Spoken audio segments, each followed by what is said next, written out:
On va aborder un point aujourd'hui. Ça devait être le premier point qu'on devait aborder. Donc, sans plus tarder, on va se lever pour prendre notre premier passage biblique. C'est un passage que nous connaissons pour la plupart. Il est écrit, et vous, leur dit-il, qui dites-vous que je suis? Simon-Pierre répondit, tu es le Christ, le Fils du Dieu vivant. Jésus, reprenant la parole, lui dit, tu es heureux, Simon, fils de Jonas, car ce ne sont ni la chair et le sang qui t'ont révélé cela, mais c'est mon Père qui est dans les cieux. Et moi, je te dis que tu es Pierre, et que sur cette pierre, j'ai bâtirai mon église, et les portes du séjour des morts ne peuvent dire point contre elle. Il dit donc, je te donnerai les clés du royaume. Ce que tu diras sur la terre sera lié dans les cieux. Ce que tu délieras sur la terre sera délié dans les cieux. Alors, il commanda à ses disciples de ne rien dire à personne. Matthieu chapitre 7, versets 24 à 27. C'est pourquoi quiconque entend ces paroles que je dis et les met en pratique sera semblable à un homme prudent qui a bâti sa maison sur le roc. La pluie est tombée. Les torrents sont venus, les vents ont soufflé et se sont jetés contre cette maison. Elle n'est point tombée parce qu'elle était fondée sur le roc. Mais quiconque entend ces paroles que je dis et ne les met pas en pratique sera semblable à un homme insensé qui a bâti sa maison sur le sable. La pluie est tombée, les torrents sont venus, les vents ont soufflé et ont battu cette maison. Elle est tombée et sa ruine a été grande. On va lire le même sujet dans Luc. Donc, on prend Luc chapitre 6. Cette même histoire que Jésus a racontée, on va la lire dans Luc chapitre 6, versets 46 à 49. Il est dit, « Pourquoi m'appelez-vous Seigneur, Seigneur, et ne faites-vous pas ce que je dis? Je vous montrerai à qui est semblable tout homme qui vient à moi, entend mes paroles et ne les met pas en pratique. Il est semblable à un homme qui, bâtissant une maison, a creusé profondément et a posé le fondement sur le roc. Une inondation est venue, le torrent s'est jeté contre cette maison sans pouvoir l'ébranler parce qu'elle était bien bâtie. Mais celui qui entend et ne met pas en pratique est semblable à un homme qui a bâti sa maison sur la terre sans fondement. Le torrent s'est jeté contre elle, aussitôt elle est tombée et sa ruine a été grande. » Seigneur, merci pour ces paroles que nous avons lues, dans lesquelles tu nous informes qu'il y a un fondement que nous devons considérer, qu'il y a, oh Dieu, il est de notre intérêt de mettre en pratique ta parole pour que la maison spirituelle que tu fais bâtir, que chacun de nous constitue, soit solidement implantée sur le roc, de sorte que lorsque les torrents viendront, parce que les torrents vont venir, que cette maison soit inébranlable, que nous tenons ferme notre Dieu, que personne ne s'écroule, parce que tous ceux qui auront été insensés, qui n'auront pas creusé pour bâtir les maisons sur le roc, tu nous informes qu'ils vont s'écrouler. Qu'il n'en soit pas ainsi pour nous ce matin. C'est pour cela, donne-nous de tirer profit de ces paroles-là et de prendre la position qu'il faut pour que chaque personne, chaque frère et chaque sœur constitue une maison spirituelle solide dans laquelle tu habites pour accomplir l'œuvre que tu as promis faire avec nous. Bénis-nous ce matin au nom puissant de Jésus, nous avons prié. Amen. Nous nous asseyons. Donc, on va parcourir ce thème. On va voir un aspect aujourd'hui. Les généralités de ce passage. Donc, on va voir ça en 4 points, sous forme de questions. Donc, on va chercher à savoir qu'est-ce qu'un fondement? Qu'est-ce que la Bible appelle un fondement? Parce que dans les passages qu'on a lus, fondement est revenu. Il dit, il a posé le fondement sur le roc. Qu'est-ce qu'un fondement? Parce que si on ne sait pas ce que c'est qu'un fondement, vous voyez que On ne sait pas si on a posé sur le roc, mais on n'a pas posé. Est-ce qu'on comprend bien? Parce que la suite dépend de ça. Frères et sœurs, la suite dépend de ça. On est tous d'accord. Je dévance un peu. Qu'une maison là, la fondation détermine si la maison sera un étage ou bien si c'est une maison basse. Si tu as fait une fondation superficielle, tu ne peux pas construire un immeuble dessus. Ce n'est pas possible. Donc, la fondation détermine d'abord ce que la maison sera en termes de grandeur, en termes de compartiments. Mais la fondation aussi permet de savoir si ta maison va rester, je vais dire, une maison basse, si ça sera R plus 1 plus 2, si c'est la tour F. Voilà, si c'est la tour F, vous convenez avec moi que la tour F, là, ses fondements ne sont pas à la surface du sol. Très bien. Donc, Jésus utilise cette image-là pour nous donner une information capitale. C'est des passages que nous avons lus. Mais chaque fois qu'on relit, on a des informations complémentaires. Les informations que j'ai eues ces derniers temps en travaillant sur ce sujet, je voulais qu'on partage cela. Donc, on va savoir qu'est-ce que c'est qu'un fondement. Ensuite, deuxièmement, quelque part, il est dit, celui qui a bâti sa maison, dont la maison ne s'est pas écoulée, est un homme prudent. On va voir qu'est-ce qu'un homme prudent. Parce que si on ne sait pas ce que c'est un homme prudent, ma manière de faire, si c'est de l'imprudence, ma maison ne sera pas construite, le fondement ne sera pas posé. Il faut que je sache ce que c'est qu'un homme prudent. Que Dieu soit béni. Troisièmement, on va savoir ce que c'est que le roc sur lequel la maison a été bâtie. Le roc, on va savoir.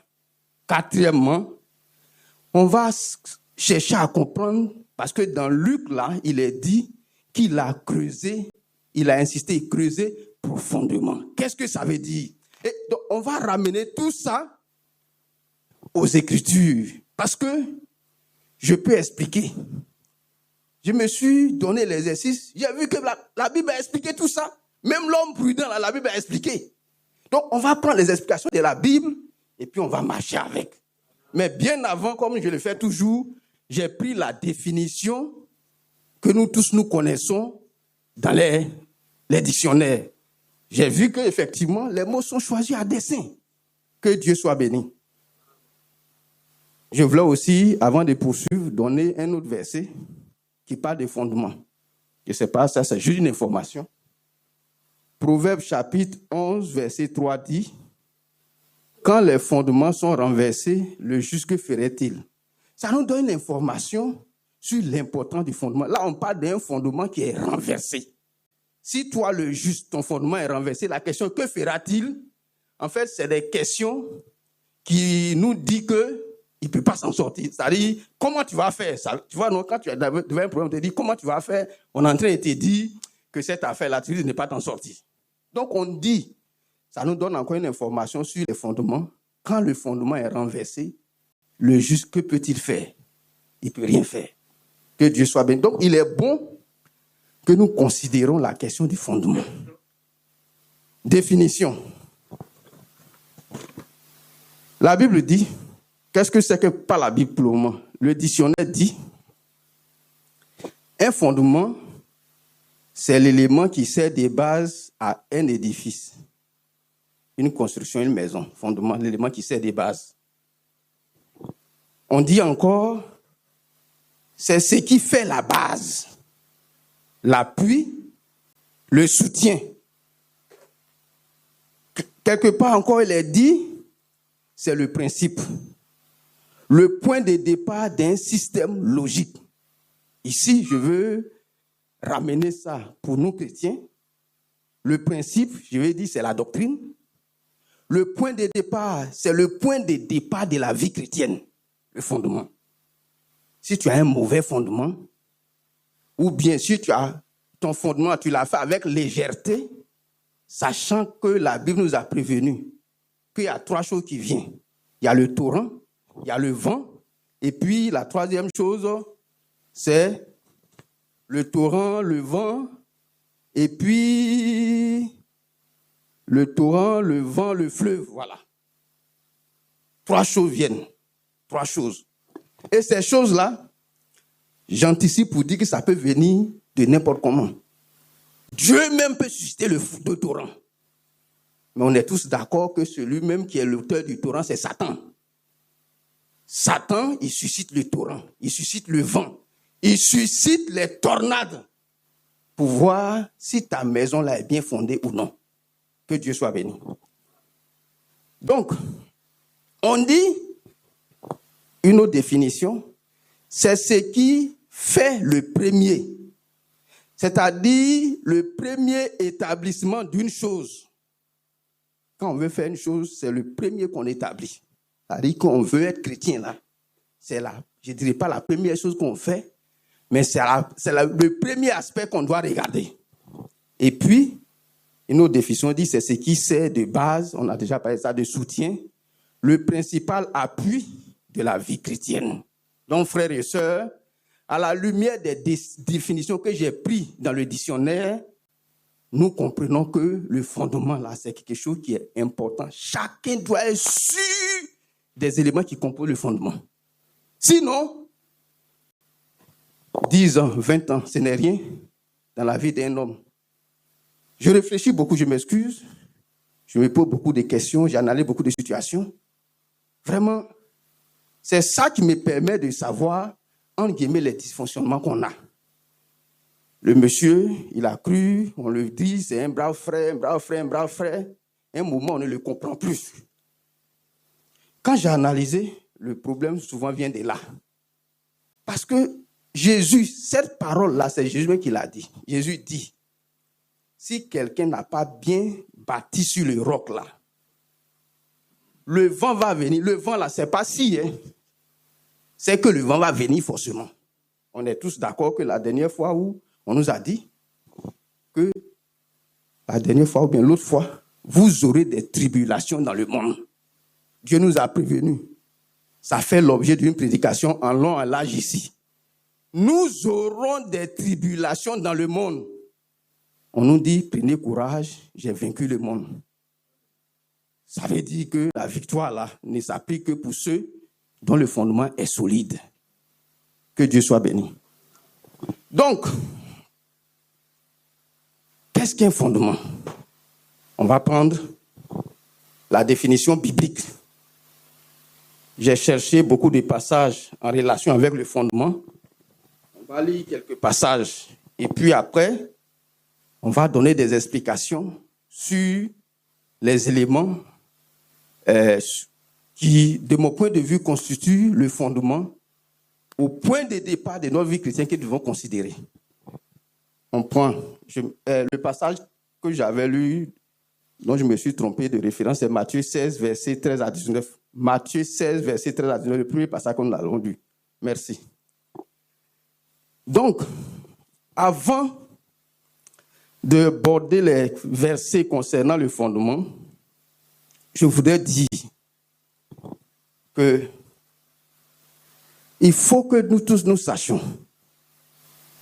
On l'a déjà dit ici, il y a de nouvelles personnes peut-être. La vie chrétienne que nous menons là, il y a une base. Il y a une base, il y a un fondement. Enfin, un fondement en guillemets. Notre vie chrétienne s'inscrit dans la nouvelle alliance. Première chose que nous devons savoir. Le fondement, le principe de base de notre vie chrétienne, de la vie, de la chrétienté dans laquelle nous marchons aujourd'hui, c'est la nouvelle alliance. Ça veut dire quoi? Chacun de nous est amené à savoir ce que ça constitue. Bon, en tant qu'enseignant, on va aussi essayer d'expliquer, mais pas aujourd'hui, des éléments fondamentaux de la nouvelle alliance. Il y a des choses qu'on doit savoir. Par exemple, que des principes généraux de la Bible. Sans effusion de sang, il n'y a pas de pardon des péchés. Et que dans la nouvelle alliance, là, le mode opératoire, c'est-à-dire la manière dont Dieu se prend pour agir envers nous, c'est la grâce. Ça, c'est des choses qu'on doit savoir. C'est par grâce que Dieu peut venir faire de moi quelqu'un qui parle aujourd'hui. Le principe de la grâce, je répète encore, je l'ai souvent dit, Ça veut dire que c'est un secours qu'on ne mérite pas. Il faut que chacun de nous comprenne ça. Je ne mérite pas de me tenir ici pour vous parler. Si Dieu devait regarder ce que je suis, non? Mais à cause de sa grâce. Est-ce qu'on comprend bien? À cause de sa grâce.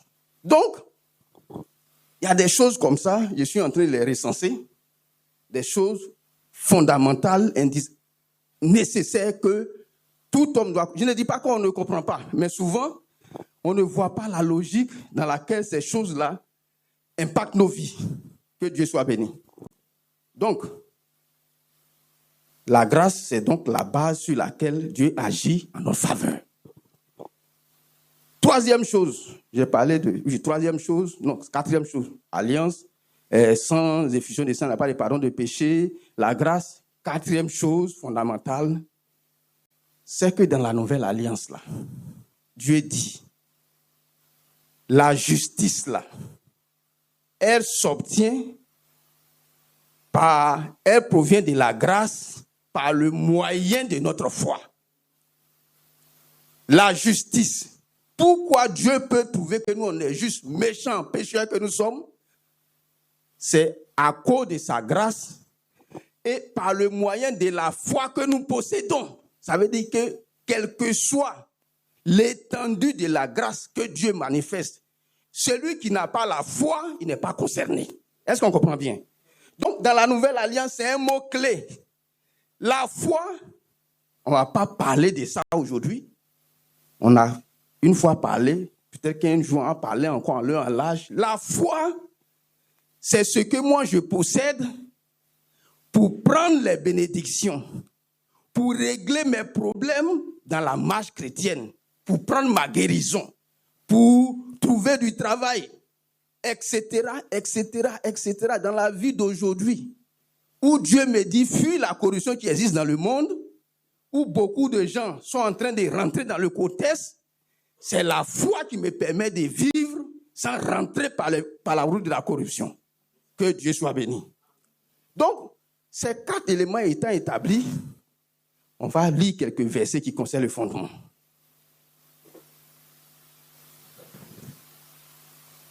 Est-ce qu'il ne faut pas qu'on rappelle? Bon, non, on va rappeler. Hébreux chapitre 8, versets 10 à 12, on parle souvent, mais la Bible, je vais donner juste quelques éléments des détails de l'alliance, parce que c'est la base. On dit, donc Hébreux chapitre 8, versets 10 à 12, il est dit, mais voici l'alliance que je ferai avec la maison d'Israël. Après ces jours, dit le Seigneur, je mettrai mes lois dans leur esprit, je les écrirai dans leur cœur, je serai leur Dieu, ils seront mon peuple. Aucun n'enseignera plus son compagnon, ni aucun son frère en disant connaît Dieu, car tous me connaîtront, depuis le plus petit jusqu'au plus grand d'entre eux, parce que je pardonnerai leur iniquité et je ne me souviens plus de leurs péchés. Dieu dit, la nouvelle alliance dans laquelle il travaille en notre faveur, dit, Dieu a promis écrire ses lois dans nos cœurs et les mettre dans notre esprit. Conséquence, ou pas conséquence, cause, ou bien retombée, corollaire, il pardonnera nos iniquités et ne se souviendra plus de nos péchés parce que nous le connaissons. Parce que nous le connaissons. Que Dieu soit béni. Si on veut rentrer dedans, on va rester là, mais on va sauter. Chacun n'a qu'à lire. Vous pouvez trouver la même référence dans Jérémie 31, versets 31 à 34. Donc, dans 2 Corinthiens, chapitre 10, versets 9 à 17, j'espère que c'est bon aussi, il est écrit, car nous sommes ouvriers avec Dieu, et vous êtes le champ de Dieu, l'édifice de Dieu.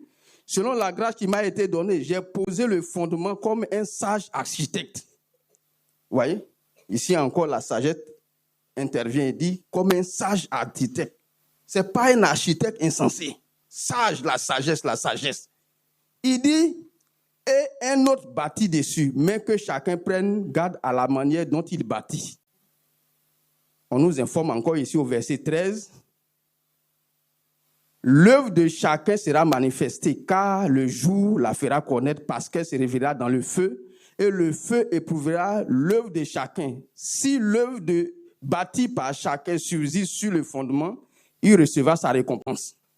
Si l'œuvre de quelqu'un est consumée, il perdra sa récompense, etc., etc. Si quelqu'un détruit le temple de Dieu, Dieu le détruira. Donc ici, ce passage-là, l'apôtre Paul explique, parlant de l'Église en général, qu'il a posé le fondement en ce qui concerne la foi chrétienne dans la Nouvelle Alliance. Donc, la manière dont on doit travailler pour avancer par rapport à l'œuvre en général et peut-être même en particulier, on doit s'assurer que nous faisons les choses sur le fondement qu'il a établi. Si on ne fait pas ça, il dit que, à conséquence, va se faire savoir. On dit encore, si quelqu'un, lui, son travail, c'est de détruire le temple là, Dieu va détruire la personne. Est-ce qu'on comprend bien? Ça, c'est un premier niveau. Le deuxième niveau, c'est dans Éphésiens, chapitre 2, verset 19 à 21. Il est écrit, ainsi donc, Éphésiens, chapitre 2, verset 19 à 21. Ainsi donc, vous frères, non, vous n'êtes plus étrangers, des étrangers ni des gens de dehors. Vous êtes des concitoyens des saints, des gens de la maison de Dieu. Vous avez été édifiés sur le fondement des apôtres et des prophètes, Jésus-Christ étant lui-même la pierre angulaire. En lui, tout l'édifice bien coordonné s'élève pour être un temple saint dans le Seigneur. En lui, vous êtes aussi édifiés pour être une habitation de Dieu en esprit. Dans ce passage, on nous informe qu'il y a deux temples. Il y a le temple individuel et puis il y a le temple collectif, qui est l'Église de Dieu. Ces deux-là sont bâtis sur le fondement. Donc, on nous parle ici des fondements. On n'a pas encore expliqué ce que c'est que le fondement, de façon pratique dans la Bible. Mais on donne des informations que la Bible parle des fondements. On nous dit que le fondement, là, c'est Jésus. Le fondement, c'est Jésus. Qui dit Jésus dit la parole de Dieu. C'est pour ça que dans la Nouvelle Alliance, on dit « tous me connaîtront ». Tu ne connais pas le fondement. Tu ne connais pas Jésus. Quand on dit connaître Jésus, je pense qu'il faut qu'on rentre un peu dans les détails. Parce que beaucoup d'entre nous pensons que j'ai entendu parler de Jésus, ça veut dire connaître Jésus. Non, c'est bon déjà. Mais il faut connaître Jésus dans le détail. Savoir ce que Jésus aime, ce que Jésus n'aime pas, ça c'est le minimum. Savoir ce que Jésus aime, ce que Jésus n'aime pas, ça c'est vraiment le minimum.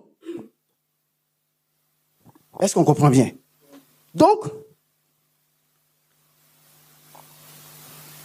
Hébreux chapitre 6, verset 1 à 8 parle encore de fondement.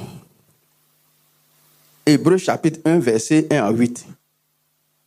C'est pourquoi, laissant les éléments de la parole de Christ, tendons à ce qui est parfait, sans poser de nouveaux fondements, du renoncement aux œuvres mortes, de la foi en Dieu, de la doctrine des baptêmes, de l'imposition des mains, de la résurrection des morts et du jugement éternel. Peut-être qu'il faut qu'on poursuive. C'est ce que nous ferons si Dieu le permet, car il est impossible que ceux qui ont été une fois éclairés, qui ont goûté au don céleste, qui ont eu part au Saint-Esprit, qui ont goûté la bonne parole de Dieu et les puissants du siècle à venir, qui sont tombés, soient encore renouvelés et amenés à la repentance, puis qu'ils crucifient de leur part le Fils de Dieu et l'exposent à l'ignominie. Il poursuit pour dire, lorsqu'une terre est abreuvée par la pluie qui tombe souvent sur elle, elle produit une herbe utile à ceux pour qui elle est cultivée, elle participe à la bénédiction. Mais si elle produit des épines, des chardons, elle est réprouvée, près d'être maudite et on finit par y mettre du feu. Qui dit qu'on ne peut pas maudire quelqu'un qui vient à l'église? Dieu dit, celui qui participe à la bénédiction, là, enfin qui fait les choses qui contribuent à la bénédiction individuelle et collective, il a une récompense. Celui qui fait que ses actions, ses œuvres ne participent pas à la bénédiction collective ou individuelle, on dit qu'il est prêt à être maudit et on finit par mettre le feu dedans. C'est l'Écriture qui le dit. Je ne suis pas rentré dans les détails. Quand il dit par ça, qu'est-ce que ça veut dire. On va aborder ça peut-être une autre fois. Mais déjà, prenons l'information au premier niveau. Donc, comprenons que la Bible a parlé des fondements. Maintenant, quand on a fini ça, on va rentrer un peu en détail. On va rentrer un peu dans le détail pour voir quels sont les éléments qu'on peut mettre dans le contexte du fondement pour lequel il est nécessaire de creuser. Je pense qu'on va laisser ça après, parce que quand on va aborder le thème, la notion de creuser profondément, on va expliquer tout ça là-bas, ça sera plus simple. Et si on veut expliquer ici, ça sera long. Donc, on a expliqué que la Bible a parlé du fondement. Le fondement collectif, le fondement individuel. La Bible nous dit que c'est l'enseignement des apôtres et des prophètes. Et Jésus, c'est la pierre angulaire. C'est le roc sur lequel le fondement est établi. Qui dit Jésus dit la parole de Dieu. Qui dit Jésus dit la Bible. Qui dit Jésus dit des révélations qui peuvent venir de sa part pour nous éclairer sur un sujet. Que Dieu soit béni. Donc, on va essayer de voir le deuxième mot. On a dit un homme prudent. Est-ce que vous voyez? On dit, premièrement, on a vu fondement. Deuxièmement, on dit c'est un homme, celui qui bâtit là, et puis sa maison tient là, c'est un homme prudent. On va voir qu'est-ce que c'est qu'un homme prudent. Là, j'ai pris directement les définitions de la Bible. Proverbe, chapitre 10, verset 5, dit « Celui qui amasse pendant l'été est un fils prudent. Celui qui dort pendant la moisson est un fils qui fait honte. » Ce passage dit quoi? Le chrétien doit être quelqu'un qui sait s'organiser pour travailler quand il le faut et non pas dormir quand on doit travailler.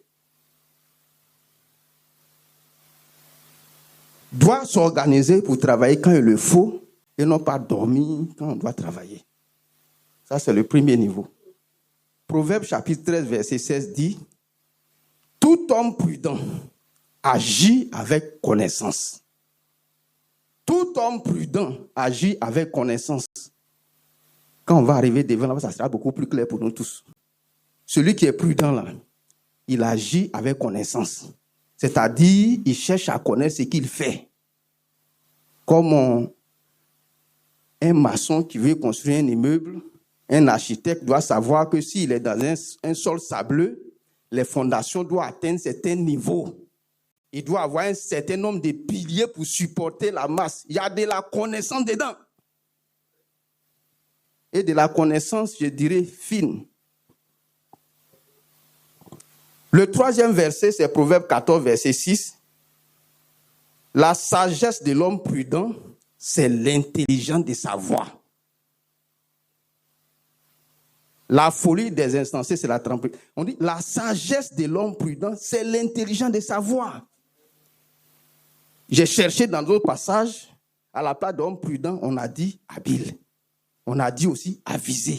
On a dit aussi réfléchi. Donc l'homme prudent, c'est quelqu'un qui a avisé, réfléchi, sage. On nous dit ici que il a l'intelligence dans sa voix. Le dernier passage, peut-être, avant-dernier, Proverbe 14, verset 18 dit « Les simples ont en partage la folie et les hommes prudents se font de la science une couronne. » La science, c'est la connaissance. La science, là, c'est la connaissance. C'est le savoir. Ils font de ça une couronne. Frères et sœurs, je le dis toujours, je me réponds de me répéter. Vraiment, si on veut servir Dieu à des choses, on doit connaître. On doit connaître. Si on veut bien servir Dieu à des choses, on doit connaître. Il y a des choses qu'on doit connaître. On va voir ça devant là-bas. C'est pour ça que je crois que dans un passage, il est dit, on voit ça.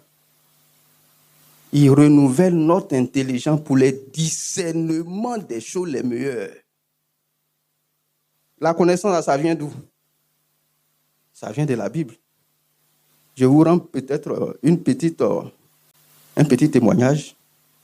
Vraiment, j'ai beaucoup lu la Bible, mais on continue de découvrir. On continue de découvrir beaucoup de passages que j'ai lus avant. Le fait de t'arrêter dessus, chercher, rechercher, chercher, creuser, tu vois des choses que tu voyais avant, mais pour lesquelles tes yeux étaient aveugles. Entre autres, juste une parenthèse, Éphésiens chapitre 3, verset 20, c'est ça. Il est dit, je crois que je l'ai noté quelque part.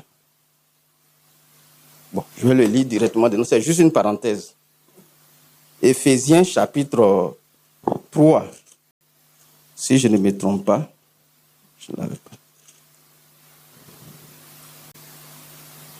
Voilà. On dit, or, à celui qui peut faire, par la puissance qui agit en nous, infiniment au-delà de ce que nous demandons ou nous pensons. Est-ce qu'on comprend bien? Ce passage-là, on l'a lu, on a relu. Avant-hier, j'ai compris que Dieu peut faire par rapport à ce que nous demandons, mais par rapport à ce que nous pensons. Frère. Et tout de suite, j'ai compris pourquoi Dieu dit que tout ce qui est bon, tout ce qui est honorable, tout ce qui mérite l'approbation fasse l'objet de vos pensées. Si tu penses du mal à ton frère, il faut savoir qu'il peut avoir une réponse. Est-ce qu'on a compris, frère? On pense que c'est les demandes là. Ce qu'il a dit, Dieu bénit mon frère, mais Dieu dit, il peut faire au-delà de ce que nous demandons ou nous pensons. J'ai expérimenté ça. Il y a des choses que j'ai eues, j'ai pas prié. J'ai pensé à ça. Et puis ça s'est réalisé. Est-ce que quelqu'un est dans ce cas-là? Quelqu'un a une fois pensé à quelque chose et puis ça s'est réalisé? Dieu m'a éclairé dessus. C'est avant-hier, là, cette semaine-là. Que Dieu soit béni. Donc, on va voir. Creuser profondément là, ça veut dire qu'on doit fouiller. Frère, si on veut aller loin avec Dieu, on doit fouiller. Je ne dis pas que tout le monde va avoir la même capacité de fouiller. C'est pour ça qu'il a mis des enseignants aussi. Des gens qui sont chargés de... Voilà, que Dieu soit béni. Donc, j'étais en train de parler. Donc, le dernier passage, on dit Proverbe 22, chapitre 22, verset 3 dit « L'homme prudent voit le mal et se cache, mais les simples avancent et ils sont punis. » On trouve le même passage là dans Proverbe 27, verset 12. Donc, la Bible nous donne la définition de ce qu'est un homme prudent. Voyons ça et puis déterminons-nous. Est-ce qu'on est prudent?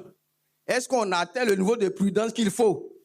Ou bien, on est encore en train de nous chercher?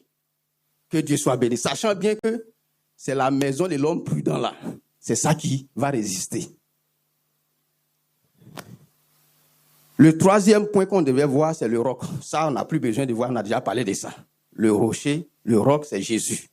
C'est lui qui est la pierre angulaire. C'est-à-dire que tout ce qu'on fait qui sort du cadre légal, opérationnel, je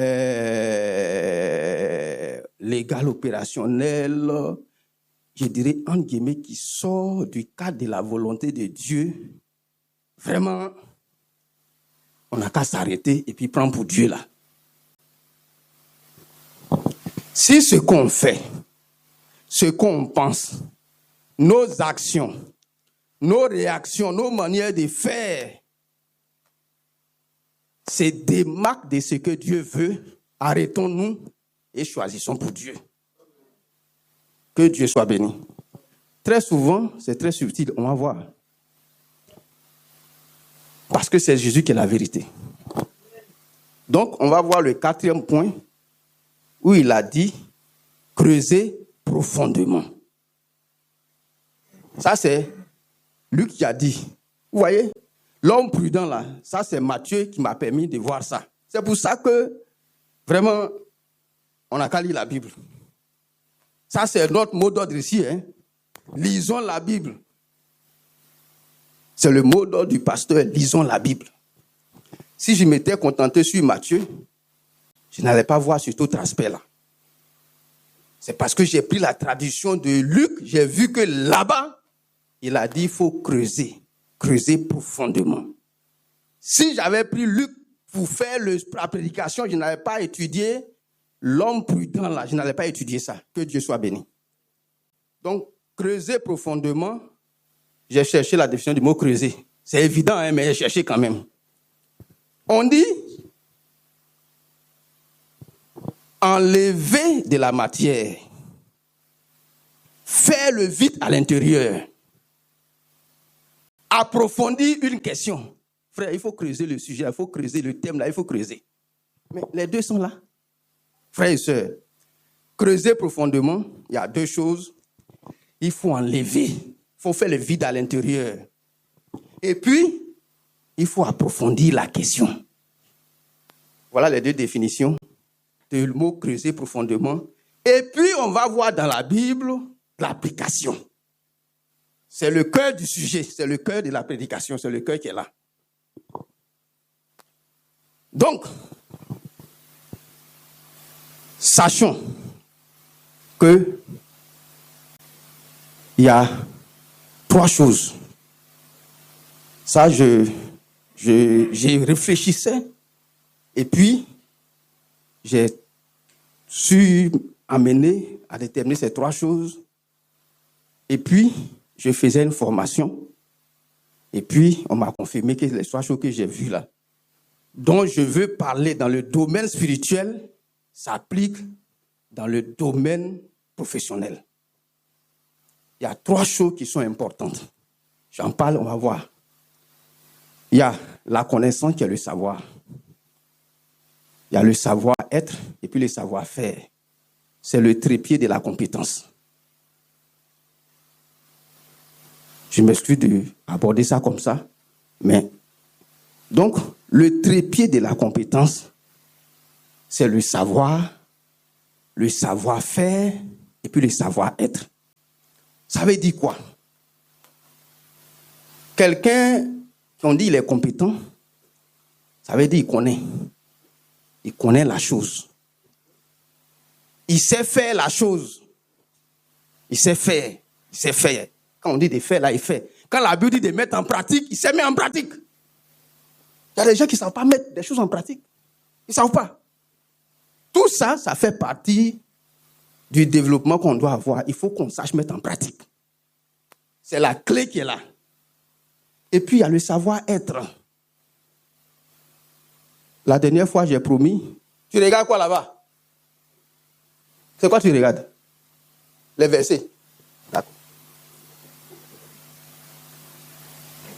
J'étudiais ça avec les enfants. J'ai promis de récompenser 2 personnes. Je leur ai donné.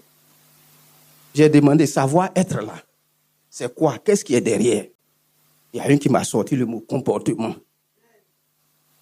Ah bon? Comportement? Oui, comportement.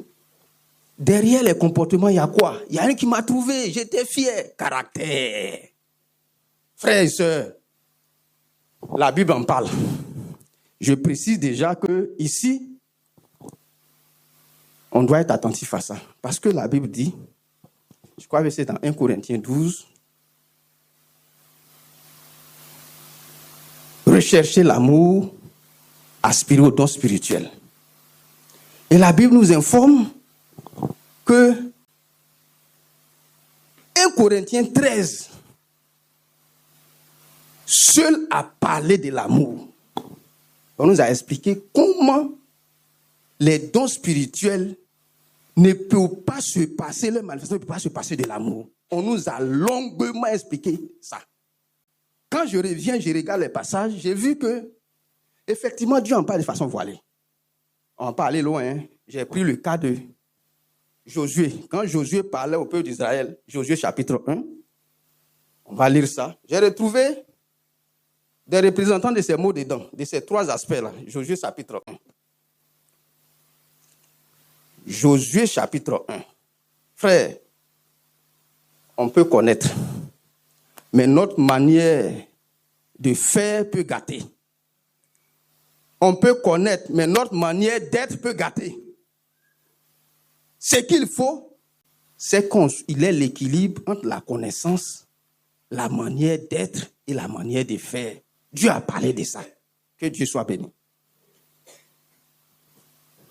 Josué chapitre 1. Il est écrit.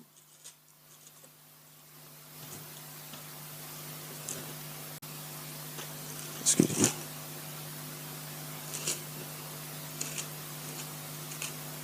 Voilà. Il est écrit à partir du... Bon, on va pas lire tout le début.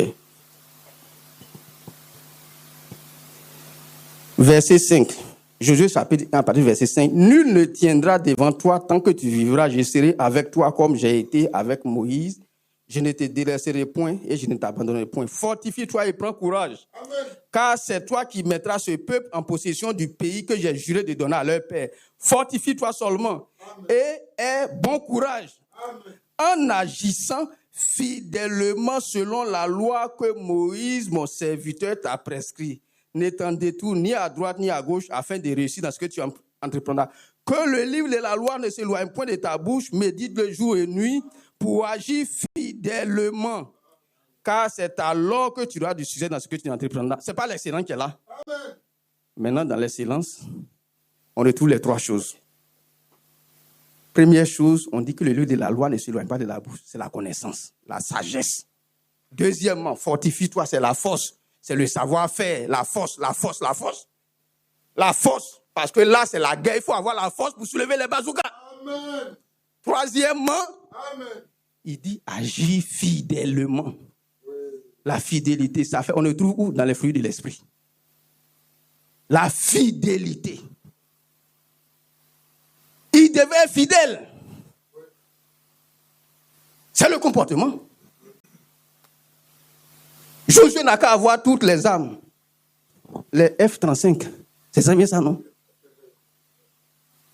Les Poséidon. Mais s'il est infidèle, s'il n'est pas fidèle à ce que Dieu a écrit, est-ce qu'il va réussir? Frère, vous voyez que je me suis retrouvé. On se retrouve. Maintenant, on va prendre en détail. Donc, creuser profondément, premièrement, ça veut dire aller en profondeur dans la connaissance. Pourquoi? L'apôtre Pierre nous a écrit que l'apôtre Paul a expliqué des choses qui sont difficiles à comprendre. On ne peut pas comprendre au premier niveau. Par une lecture superficielle, ce n'est pas possible. Deuxièmement, la Bible nous a dit que la Bible est remplie de mystères qui sont cachés. Tout à l'heure, je vous ai dit, ça, c'est pas caché, mais je n'ai pas vu. Je n'ai pas vu. Ce passage, je l'ai lu une fois, mais je n'ai pas vu cet aspect. Que Dieu soit béni. Donc, on doit aller en profondeur dans la connaissance. C'est pour ça qu'il faut creuser, creuser, creuser. Au sens figuré du mot. Dans le savoir, dans le savoir-faire, en nous appuyant sur l'écriture, l'évangile. Aussi, on peut faire des expériences spirituelles, on peut avoir des révélations sur ce qu'on doit connaître, savoir et savoir-faire. Là. Donc, quand Jésus dit dans Luc, on n'a qu'à creuser profondément, il est en train de nous dire, on n'a qu'à faire de la connaissance de la science notre couronne. C'est ce que le proverbe a dit. Parce que si on ne connaît pas, on ne peut pas faire. Ça se traduit dans beaucoup de choses. Je travaille dans une structure, on fait des choses, ça ne marche pas, on accuse les paysans. Or, nous-mêmes, on a fait faux. Je prends un exemple. Pour arroser une parcelle, on doit mettre une motopompe. C'est ça qui pompe l'eau. C'est la motopompe qui pompe l'eau. En fonction de la superficie de la parcelle, on sait quelle eau envoyer. Si c'est 1 hectare, et que tu fais de la banane, dans le mois de février, il faut envoyer 60 mètres cubes, c'est-à-dire les cubes blancs, les cubitaires blancs, là. C'est comme on remplit 60 fois pour mettre sur la parcelle. Maintenant, si tu fais 2000 hectares, il faut multiplier 60 par 2000. Ta moto-pompe que tu vas déployer là-bas, là, est-ce qu'en 24 heures, il ne dit pas 24 parce que les gens ne peuvent pas travailler 24 heures, en 8 heures de temps ou 10 heures, est-ce que ça peut pomper les 24, les 60 fois 200 là? Ce n'est pas possible. Donc, tu calcules en fonction de ça, s'il faut 5 motopompes que tu vas réunir pour faire. Maintenant, si tu ne connais pas et puis tu as mis une seule motopompe, tu vas dire que les gens ne travaillent pas. Frère, je vous dis, c'est des choses que nous vivons tous les jours. C'est pour ça que souvent j'ai des problèmes. Je m'excuse, bon, ça va sur Internet, mais on va laisser comme ça. On aime trop accuser les autres pour nos propres erreurs. Nous-mêmes, on a fait faux, ça ne marche pas, et puis on dit c'est les autres. On ne connaît pas. Que Dieu soit béni. Donc, la connaissance est déterminante. D'accord? C'est pour ça que, pour nous aider, la Bible nous a expliqué une des vertus de sa parole. Hébreux, chapitre 4, versets 12 à 13. Il est dit, car la parole de Dieu est efficace, est vivante et efficace. Hébreux 4, versets 12 et 13. Plus tranchante qu'une épée à 2 tranchants, pénétrant jusqu'à partager âme et esprit, jointure moelle. Elle juge les sentiments et les pensées des cœurs. Frère, on est en train de rentrer dedans. On dit, l'une des fonctions de la parole de Dieu, c'est de pénétrer au plus profond de nous pour juger les pensées et les sentiments. On a dit, creuser, ça veut dire faire le vide, non? Donc, on sait où on va. Les fausses pensées, les faux sentiments. Ça, on va voir la liste dedans là-bas. Hein. Il faut que ça sorte. Il faut que ça sorte. Si Dieu a jugé que c'est mauvais, il faut que ça quitte.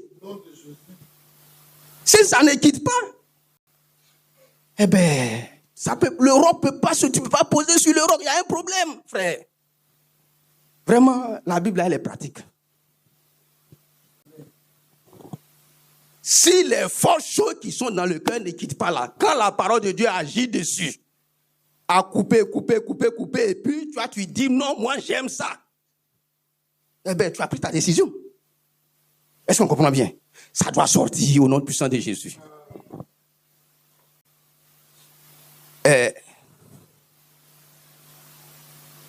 Voilà.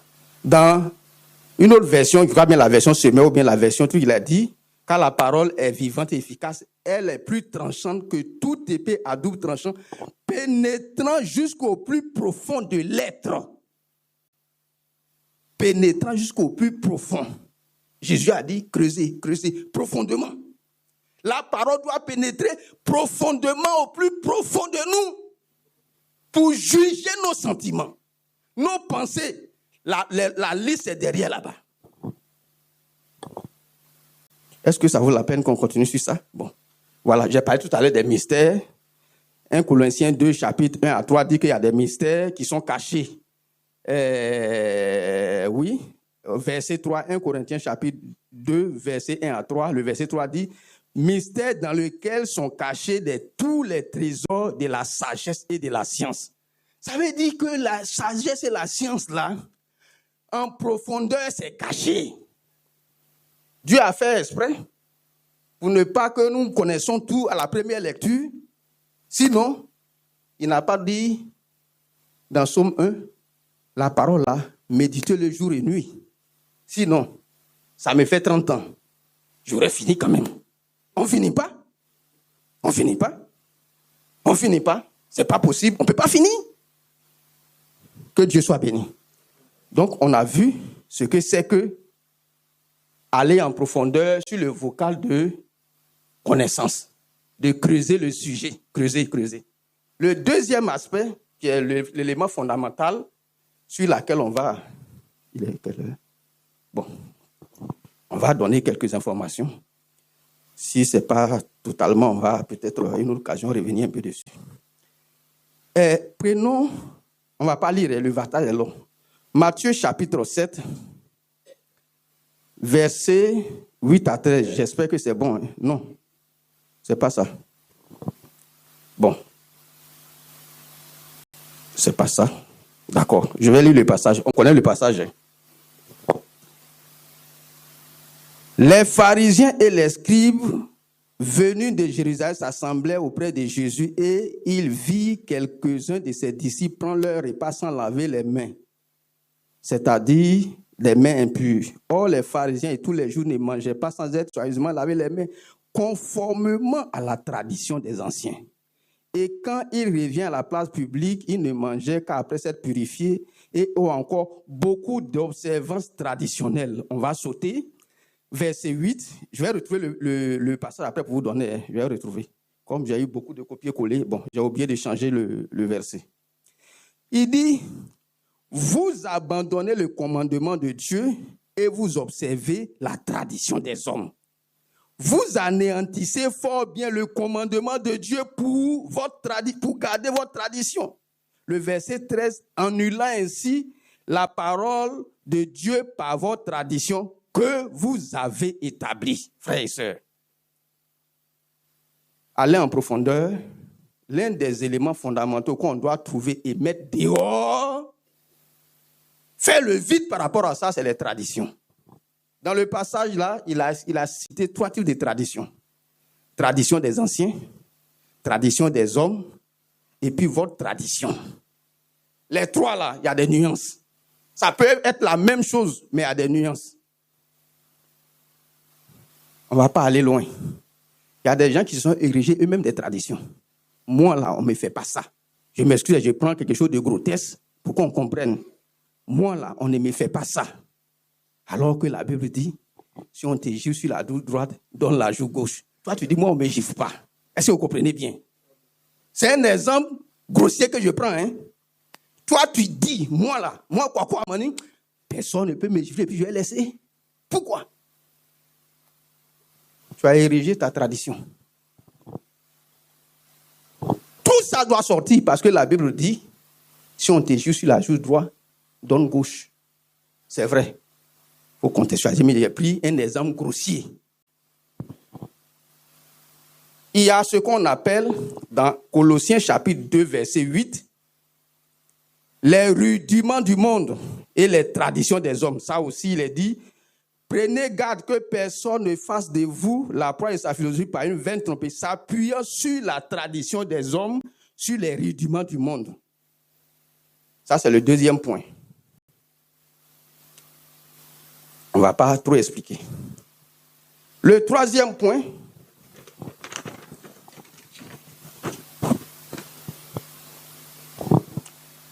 ça, en allant longuement parler, on va encore le répéter pour nous tous, pour ceux qui n'ont pas encore bien compris.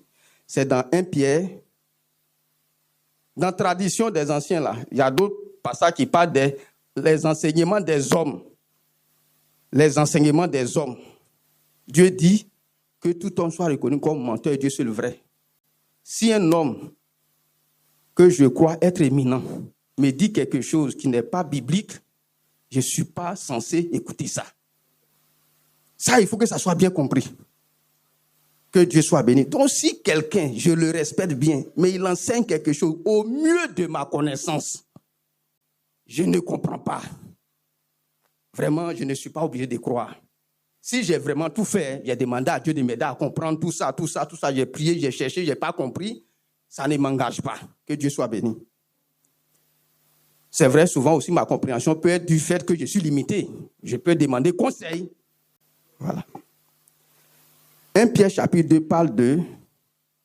On a souvent lu ce passage ici. 1 Pierre chapitre 1 verset 18. Les vaines manières de vivre héritées des pères. Ça, c'est un gros dossier.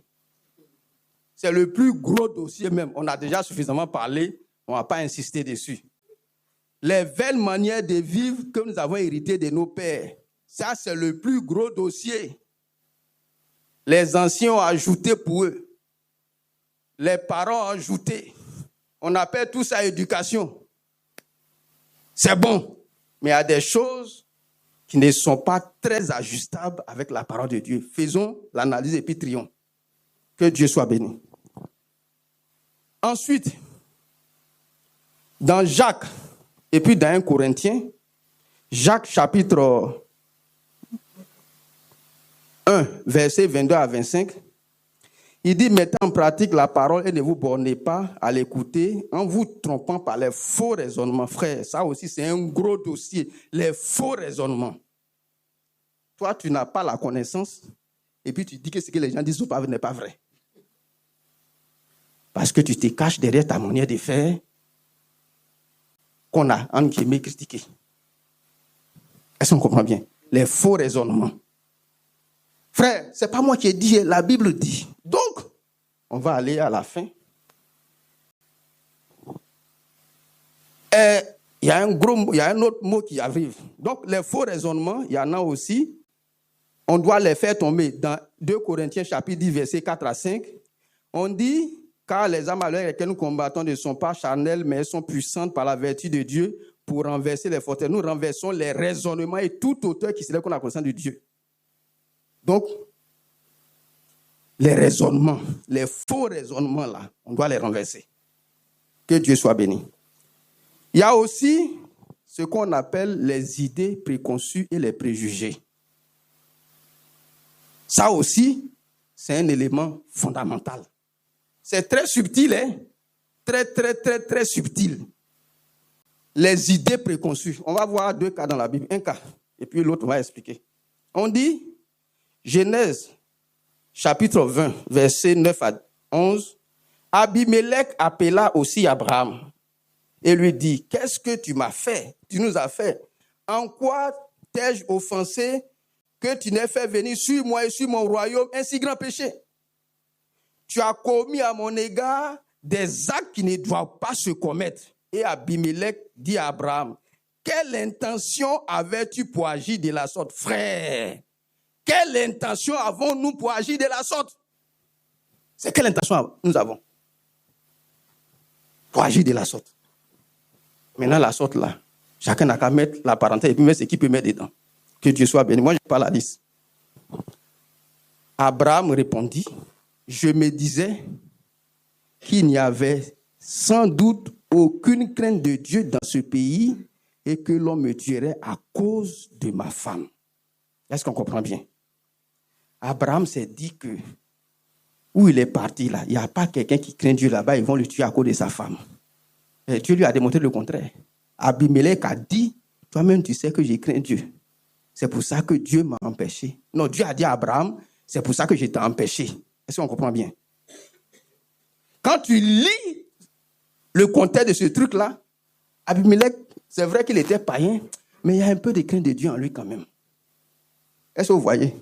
Le grand Abraham, il avait une idée préconçue, un préjugé sur Abimelech, sur tout un peuple.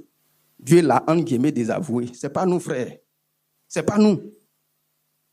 Que de pensées, d'idées préconçues, que de préjugés avons-nous? Je m'excuse, mais on parle de la part de Dieu. Chez nous, quand on était enfants là, quand nos parents parlent d'affaires de mariage, il y a des ethnies que nous, on ne peut jamais se tromper. Est-ce qu'on comprend bien? Je m'excuse, je le dis, c'est fort. Mais je le dis sincèrement. Il y a des ethnies là, on ne peut pas se tromper. Ça veut dire que si Dieu ne t'a pas dit que c'est elle qui va prendre, tu vas répéter, tu vas dire que le songe là même est faux. La révélation là, elle est fausse. Oui, frère. C'est les préjugés. Et ça, frères et sœurs, ça est dans l'église. Je n'ai pas dit dans l'autre église, mais ça rentre dans l'église. Il y en a qui sont évidents, il y en a qui sont subtils. Que Dieu nous vienne en aide. Chapitre 7. Maintenant, on a parlé de... Voilà. Il y a un autre passage dans 2 Corinthiens. 2 Corinthiens, chapitre 12, versets 1 à 2. On va le lire et puis on va aller vers la fin. On dit, pour ce qui concerne les dons spirituels, je ne veux pas, frères, que vous soyez dans l'ignorance. Comme vous savez que lorsque vous étiez païens, vous vous laissez entraîner vers des idoles muettes selon que vous étiez conduits. la Bible nous informe ici, quand on était païens, là, on se laissait conduire par les idoles muettes. Ça, je fais une parenthèse parce que beaucoup d'entre nous, moi j'étais païen avant de devenir chrétien. Il y a certains d'entre nous qui n'ont jamais été païens. Ils ont des parents qui sont dans l'église. Ils ne sont pas exemptés. On a expliqué que l'idolâtrie, là, on dit, se laisse entraîner par des idoles. Là. L'idolâtrie, il y a 3 sources. Il y a ce que nous-mêmes on fait, et puis il y a ce qu'on hérite. C'est ça qu'on a lu dans 1 Pierre, chapitre 1, verset 10. On hérite. Donc, tu peux être né des parents chrétiens, mais comme ça fait partie de ton héritage, tu as ça. Donc, ça fait partie des choses qui doivent quitter. Et puis, un autre passage, Éphésiens, chapitre 2, verset 1 à 3, dit « Vous étiez morts par vos offenses et par vos péchés dans lesquels vous marchez autrefois, selon le train de ce monde, selon le prince de la puissance de l'air, de l'esprit qui agit maintenant dans les fils de la rébellion. Nous étions tous de leur nombre et nous vivons autrefois selon les convoitises de nos chairs, accomplissant la volonté de la chair et de nos pensées. Nous étions par nature enfants de colère. Que Dieu soit béni. Ce passage nous donne beaucoup d'informations. 1. Nous étions en train de colère par notre nature. Frères et sœurs, sachant que nous tous, hommes, êtres humains vivant sur la terre, il provient de Adam. Donc, la nature adamique est en nous tous. C'est ça qu'on appelle le rebelle. Il y a quelqu'un qui a expliqué que si on veut bien voir le rebelle, prenons les enfants, quand ils commencent à naître, ils commencent à grandir un peu, 1 an, 2 ans. Tu dis à l'enfant, viens. Il te regarde et puis il tourne dos, il s'en va. Tu dis, fais ça, il dit, non, frère, c'est la nature adamique là qui est là, le rebelle, ce qu'on appelle le vieil homme, le corps de chair, ou souvent dans certains passages de la Bible, on dit le corps. C'est ça qui est là, là. Frère, ça, il faut qu'on le comprenne bien, qu'on veut ou non. Il n'y a pas une bonne personne sur la terre qui n'a pas besoin de Jésus. Nous tous, on a besoin de lui d'une manière ou d'une autre. Donc, j'ai fini. Résumé. Jésus nous dit, si nous voulons que notre vie chrétienne réussisse, nous atteignons le but, nous devons regarder la façon dont nous posons le fondement. Vous voyez qu'aujourd'hui, ces fondements, on n'a pas dit comment on construit dessus. Ça aussi, ça a son importance. Mais aujourd'hui, là, il dit, la façon dont on a commencé, là, on doit considérer ça. Qu'est-ce que nous devons regarder? Qu'est-ce que nous devons regarder? Il nous dit, on doit creuser profondément. Creuser, ça veut dire connaître. Connaître qui est Christ. Connaître ce qu'il veut de nous. Connaître ce qu'il veut qu'on fasse. La connaissance, là, elle est dynamique. Ça veut dire qu'on ne va pas tout connaître au même moment. Mais il faut que nous soyons engagés dans le processus de connaissance. De Dieu, de Jésus. On ne connaît pas Jésus parce qu'on prêche Jésus. On ne connaît pas Jésus parce qu'on entend parler de Jésus. On connaît Jésus parce qu'on connaît comment il est, qu'est-ce qu'il fait, qu'est-ce qu'il aime, qu'est-ce qu'il n'aime pas. Et on connaît Jésus parce qu'on l'a expérimenté. Ça, c'est le premier niveau. Le deuxième niveau, il faut creuser pour enlever tout ce qui est mouvant. On dit celui qui a mis sur le sable, là, parce que le sable est mouvant. Qu'est-ce qui est mouvant? C'est tout ce qui n'a pas la part dans l'écriture, frère. Parce que c'est la parole de Dieu qui demeure éternellement. Frères et sœurs, c'est la parole de Dieu qui demeure éternellement. Donc, nos pensées, nos sentiments, nos manières de faire, nos croyances, que nous avons certainement nous-mêmes souvent érigées. Moi, on ne fait pas ça. Je n'aime pas ceci. C'est bien. Mais est-ce que la Bible dit qu'un chrétien n'aime pas ça? C'est la question à laquelle on doit répondre. Est-ce que la Bible dit qu'un chrétien n'aime pas ça? Si la Bible dit qu'un chrétien n'aime pas ça, que Dieu te bénisse. Mais si la Bible dit qu'un chrétien doit faire ça et puis tu dis, toi, tu dis, je ne fais pas ça, frère et sœur, tu es en train d'emprunter un chemin où le bâtiment va s'écrouler. Donc, dans ce qu'on doit enlever là, l'idolâtrie est beaucoup dedans. Parce que c'est sur ça même que nous sommes fondés. Nous, nos familles, nos parents. C'est sur ça qu'ils sont fondés. Et pour compléter, on a souvent dit ça ici. Je le répète pour qu'on soit clair sur ce sujet. L'idolâtrie, c'est la seule chose où Dieu s'est engagé à punir quelqu'un à la place d'un autre.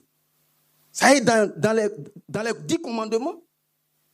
L'endroit où Dieu dit il punit quelqu'un pour la faute de quelqu'un d'autre, là, c'est l'idolâtrie. Sinon, tu as volé. C'est toi qui dois régler le problème. Tu as menti, tu as pris femme de quelqu'un, mais l'idolâtrie, Dieu dit il punit jusqu'à 4 générations. Donc, c'est un gros dossier. Si tu n'as pas traité ça dans ton fondement, est-ce qu'on comprend bien? La dernière fois, le pasteur nous disait, il ne savait pas que chez les acquis, il y avait masque.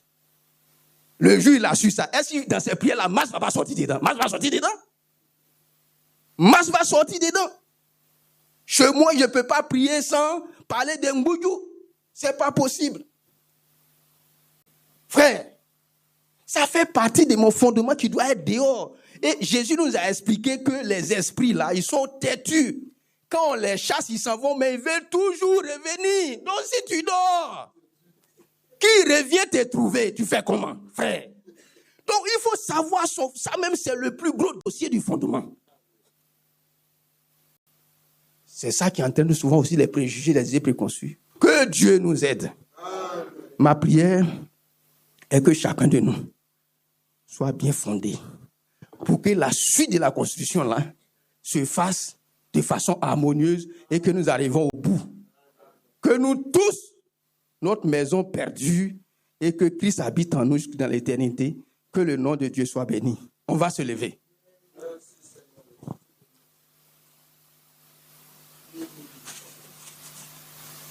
On va prier le Seigneur. On va attaquer chaque élément qui constitue les mauvais fondements qu'on doit dégager. Ce qui ne tient pas devant la parole de Dieu là. Tout ce qui est ça mouvant là. Qui fait que si on ne creuse pas pour fonder notre maison, la Bible nous déclare que notre maison va s'écrouler parce que le vent viendra. Le torrent viendra. Si nous n'avons pas creusé pour nous enraciner sur Jésus, sur sa parole, sur ses promesses, sur la vérité de l'évangile, sur l'écriture, et que nous avons laissé subsister des préjugés, des sentiments, des situations qui nous plaisent, des éléments auxquels on ne veut pas se détacher et qui sont contraires à la Bible, soyons certains que ça va s'écrouler. Qu'il n'en soit pas ainsi. Prions le Seigneur, demandons à Dieu de nous éclairer. Le premier, c'est que Dieu nous éclaire pour que nous déterminons dans le détail tous les éléments qui doivent sortir de notre cœur au nom puissant de Jésus. Nous prions. On va attaquer l'idolâtrie. C'est un faux fondement. Lui-même, il fait que les maisons s'écroulent vite. Moi-même, je suis un exemple concret. À cause de cet élément mouvant, mon mariage était chaotique. C'était chaotique. Fonder une famille était problématique pour moi à cause de ce faux fondement que je n'ai pas pu décerner au début pour dégager. On va prier le Seigneur contre l'idolâtrie. Et contre le prince de ce monde des ténèbres. Parce que c'est son associé, c'est lui qui les envoie. Partout, ils sont installés. Et qui nous ont empêchés d'ancrer nos fondements sur Christ, sur la vérité de la parole de Christ. Que Dieu dévoile ceux qui sont encore cachés et que son feu tombe sur tous ceux-là au nom puissant de Jésus. Nous prions le Seigneur. Notre Dieu est Père. Nous attaquons les faux raisonnements. Je n'ai pas la liste. Chacun n'a qu'à demander à Dieu. Tout ce qui est faux raisonnement dans sa vie, qui fait que la parole dit A, mais lui, il a envie de faire B. La parole dit C, lui, c'est Z, il veut faire.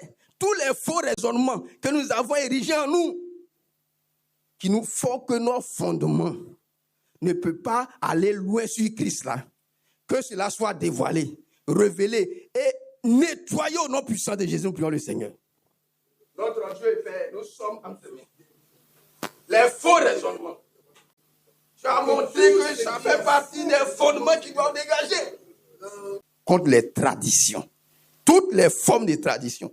Que ce soit les traditions des anciens, les traditions des villages, les traditions des familles, les traditions que moi-même j'ai érigées, qui empêchent que la parole soit enracinée en moi. Que la parole soit enracinée en moi. Quand la parole arrive dessus, je rejette cette parole-là. Que tous ces fondements-là soient déterminés. Que tous ces éléments de la tradition qui sont dans ma vie soient dévoilés, ôtés, détruits jusqu'à la racine au nom puissant de Dieu. Nous prions le Seigneur. L'autre préjugé dont je voulais parler, il s'agit du même Abraham. La Bible dit quand il quittait de l'autre côté pour venir, lui et Sarah ont dit, partout où on va passer, il faut dire que tu es ma soeur. Les préjugés dans nos vies, les préjugés, les idées préconçues, on va les exposer à Dieu. Si on ne les connaît pas, on va demander à Dieu de fouiller. Il ne faut pas qu'un préjugé, une idée préconçue, soit un sable mouvant pour un frère ou pour une soeur. Nous voulons tous être bâtis sur Jésus, sur sa parole.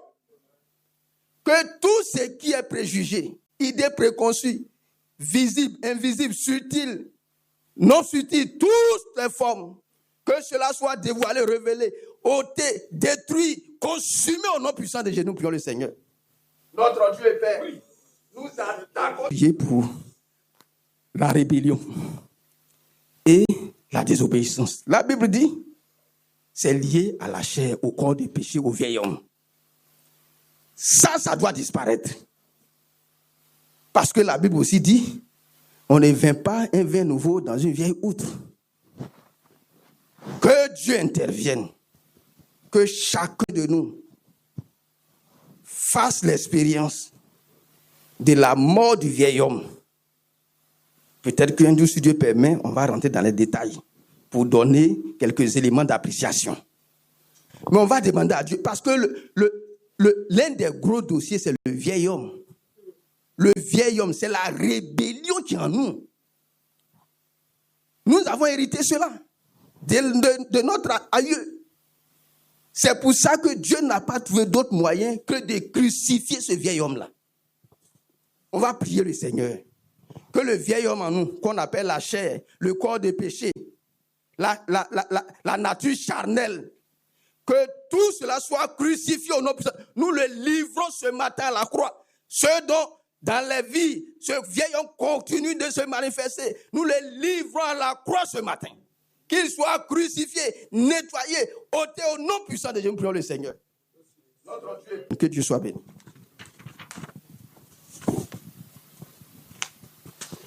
Nous continuons dans la prière. Nous allons prier par rapport à cette église. C'est l'église de Bassam. Que tous les fondements, les faux fondements qui travaillent encore dans cette église, qui travaillent contre cette église, qui travaillent contre la mission de cette église, que ces fondements-là soient renversés au nom puissant de Jésus. Que le feu tombe sur ces fondements pour les nettoyer. Tout fondement dans cette église qui travaille contre cette église, qui travaille contre la mission que Dieu a donnée à cette église, que ce fondement soit totalement détruit au nom puissant de Jésus. Prions ensemble pour cela. Demandez de nous réveiller dans la lecture, dans la méditation de la parole de Dieu.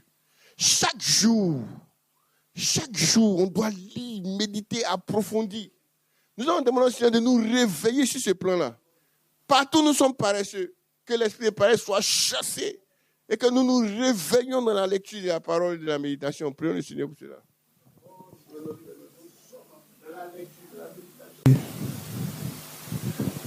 À notre frère Ulrich, de prier pour l'Église par rapport à ce message et les différents sujets qui ont été apportés. Priez pour toute l'Église. Éternel, notre Dieu et notre Père, c'est à tes pieds que nous sommes ce matin, parce que nous voulons être fondés sur Jésus, le roc. Tu nous as montré les dangers d'être fondés ailleurs.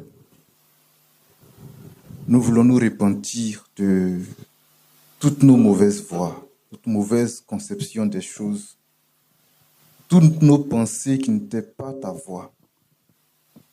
Ce matin, s'il te plaît, sois miséricordieux envers chacun de nous.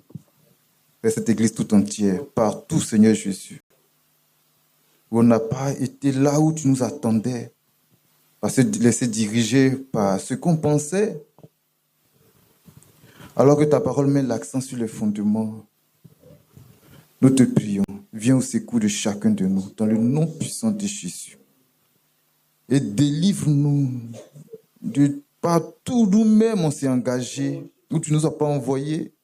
Ce que tu n'as pas dit, mais nous avons érigé cela en forteresse. Délivre-nous.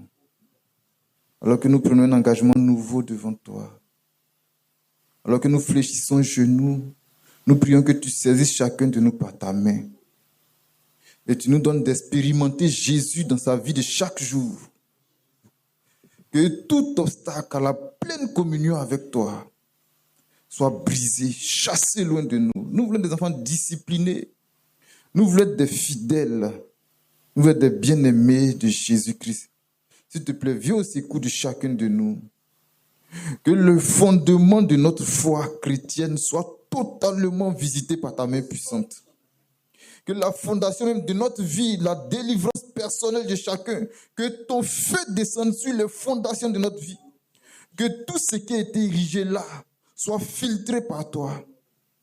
Nous crions à toi, s'il te plaît. Viens au secours de chacun de nous. Et dirige-nous, retire-nous de tous les endroits où, oh Dieu Tout-Puissant, notre nature nous a envoyés, notre ethnie, notre, oh Dieu Tout-Puissant, nos traditions nous ont envoyés. Retire-nous de ces choses-là et donne-nous de marcher en nouveauté de vie avec toi. Nous comptons sur toi seul. S'il te plaît, éclaire-nous, ouvre nos yeux. Nous voulons être véritablement comme des brebis soumis au berger. Conduis-nous comme il faut. Nous comptons sur toi. Nous te faisons confiance, Seigneur. S'il te plaît, viens au secours. Que partout il y a eu de la rébellion, tu pardonnes et tu nous délivres de toute rébellion. Tu nous délivres de toute rébellion. Que chaque brebis soit dans l'enclos et confiance soit dirigée par le berger que tu es. S'il te plaît, conduis-nous. Nous regardons à toi seul. Au nom de Jésus. Amen. Le frère Mike va encore prier. Seigneur notre Père, notre Dieu, à la suite de ton serviteur, je t'ai encore te dire merci. Merci pour tout ce que tu fais pour nous. Merci pour ton serviteur par qui tu nous as encore délivrés ce matin. Merci pour les orientations. Merci pour les secrets dévoilés. Merci encore pour ta grâce. Jésus, c'est tellement vrai. Que nos fondements soient toi, Jésus même, s'il te plaît. Il y a ce que l'homme peut nous enseigner. Il y a ce qu'on peut connaître. Mais si les racines ne sont pas Jésus, Père, on va tous tomber. Nous te demandons de nous aider toujours. Pour cela, je te demande de nous façonner. Moi le premier et ma maison. Je vais te parler de mes enfants et moi-même. Je t'en prie. Rends-nous corrects. Que chacun apprend à être honnête. Je t'en prie. S'il te plaît. Tu n'aimes pas dans l'amusement. Parce que ce n'est pas dans l'amusement que tu nous as rachetés. Ton église a besoin de ton secours. Parce que nous voulons vraiment prendre l'appui sur toi. Et marcher selon tes règlements. Nous voulons vivre selon tes tests. Parce que même sur la terre, chaque mutuelle a des tests. Mais pourquoi dans l'église, ton église ne doit pas fonctionner selon les règlements de Jésus? Partout ton église est tombée. Nous te demandons, Seigneur, de venir au secours. Aie pitié pour chaque frère, pour chaque sœur, pour chaque foyer chrétien, pour chaque prédicateur, pour chaque visiteur ce matin, pour toutes les personnes qui ont l'habitude de venir t'exposer leurs problèmes. Voici la solution trouvée ce matin. Que tous ceux qui t'ont entendu parler ce matin, Seigneur, dépose les fardeaux à tes pieds. Tu es le meilleur rocher. Tu es le Dieu tout-puissant. Tu es celui qui n'échoue jamais. Tu es le Dieu qui ne regrette jamais. Père, apprends-nous à compter sur toi. Que chacun ait les yeux fixés sur toi. Élargis notre foi. Car tu es le maître. Tu as vaincu la mort. Qu'est-ce que tu ne peux pas faire pour nous? Seigneur, il faut continuer de nous rappeler de toi. Il faut continuer de changer nos cœurs. Il faut continuer, Seigneur, de nous apprendre à s'aimer. Parce que tu es l'Éternel qui nous a aimés premièrement. Bénis ton Église. Souviens-toi de ton Église. Que la base de notre foyer, la base de l'éducation de nos enfants, la base de la parole de Dieu que nous entendons, que nous vivons, soit fondée sur toi, Jésus-Christ. Tu es le premier et le dernier à mourir pour nous. S'il te plaît. Que chacun se rappelle de ce qui est sorti ce matin. Que ton Église soit dans la vision de Jésus-Christ. Que tout ce que toi tu n'as pas établi dans ton Église soit chassé, brûlé au nom de Jésus-Christ. Que tout ce qui est de l'homme soit chassé. L'intelligence vient de toi. La sagesse vient de toi. La santé vient de toi. La délivrance vient de toi. La foi vient de toi. La parole vient de toi. Père, aie pitié de nous. Nous voulons vraiment compter sur toi. Nous sommes là ce matin. Accompagne-nous partout. Envoie-nous partout. Partout tu vas m'envoyer par ta grâce. J'irai, mon Père. Parce que je sais qui tu es pour moi. Tu m'as racheté. Tu n'es pas mon Dieu seulement, mais tu es aussi mon Père. Et tu es le Père de l'Église. Tu es le fondateur de l'Église. Tu es le maître de tous ceux qui vont chercher à apprendre. Nous comptons sur toi. Bénis tes serviteurs, bénis tes servantes. Continue de nous conseiller. Que tout ce qui n'est pas de toi soit chassé. Tout ce qui est péché caché soit chassé. Tout ce qui est des serpents soit chassé. Et que la vision claire qui est Jésus soit présentée dans ton église. Multiplie ta crainte dans nos cœurs et dans nos foyers. Ouvre nos yeux. Et que chacun t'accepte véritablement. Et que ta parole soit des racines de notre vie. Parce que tu as dit, les œuvres seront consumées bientôt par le feu. Pour celui qui sera brûlé par le feu sera rejeté. Mais que tout ce que nous avons reçu soit comme du diamant dans le feu. Parce qu'au fur et à mesure que le feu brûle le diamant, ça continue de briller. Bénis-nous. Délivre-nous. Que la peur s'éloigne de nous. Que nous soyons remplis de ta crainte. Marcher véritablement avec ta parole. Que la gloire, l'honneur soit à toi dans le nom de Jésus. Amen. Nous allons prier pour tous nos enfants. Nous allons prier contre tout ce qui attaque nos enfants. Tout ce qui est impudicité, impureté sexuelle, drogue, alcool, musique mondaine. Tout ce que Satan a organisé pour attaquer nos enfants. Que le feu de Dieu nettoie cela au nom puissant de Jésus. Et que nos enfants soient préservés, sécurisés par le Seigneur lui-même. Tout ce qui est organisé aussi dans la sorcellerie contre nos enfants. Les mauvaises paroles, les décrets, les décisions venant de la sorcellerie contre nos enfants. Que le feu de Dieu nettoie tout au nom puissant de Jésus. Prions pour nos enfants. Merci pour ta grâce et ta miséricorde. Nous voulons te confier nos enfants, afin que tu étendes ta main puissante et ta main glorieuse sur eux. Que ton feu détruise tout ce que Satan a organisé pour attaquer nos enfants. Tous les esprits qui sont organisés dans le monde pour attaquer nos enfants. L'impureté sexuelle, l'impudicité, la drogue, l'alcool, la cigarette, la musique impure, la pornographie, tout ce qui est organisé, l'homosexualité, le lesbianisme, tout ce qui s'organise dans le monde des ténèbres pour attaquer nos enfants. Que ton feu détruise le nom puissant de Jésus. Nous prions contre les organisations de sorcellerie qui se réunissent dans les eaux, dans les bois, dans les forêts, qui travaillent des génies pour prononcer des destinées contre nos enfants, pour prononcer des mauvais chemins, pour prendre des décrets contre nos enfants. Que ton feu détruise tous les décrets au nom puissant de Jésus. Que toutes les décisions soient annulées au nom puissant de Jésus. Que nos enfants soient sécurisés, qu'ils soient remplis de ton Saint-Esprit. Que ton feu les protège et que nos enfants puissent atteindre la destinée que toi-même tu as choisie et que tu as validée pour eux dans le nom puissant de Jésus. Que l'échec s'éloigne d'eux.